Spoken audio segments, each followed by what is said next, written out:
สวัสดีอยู่กับพวกเราผู้บ่าววันนาเช่นเคยมือนี้อยู่เถียงหน้าน้อยมือนี้ไม่เพิ่งมือนี้เด้อ มื้อนี้มาไทยนามาไทยนาวะ เป็นมื้อที่สอง เป็นมือที่สองที่มาไทยนาเนาะ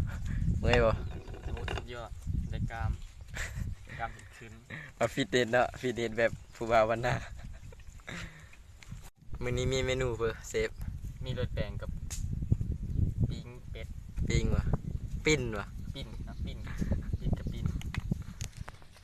คือกำลังเกมเครื่องอยู่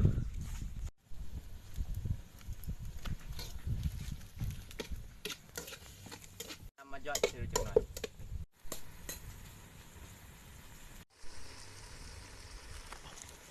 เป๊ปซี่ง่ายเลยขามาเลย รู้จักกับมือแล้ว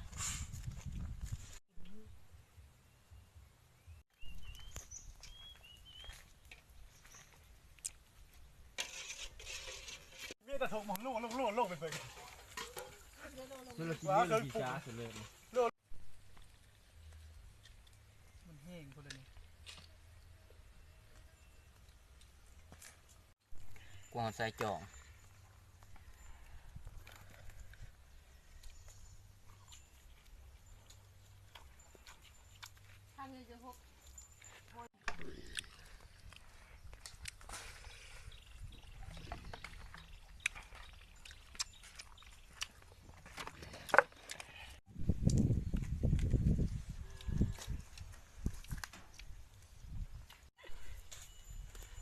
กี่ข้าว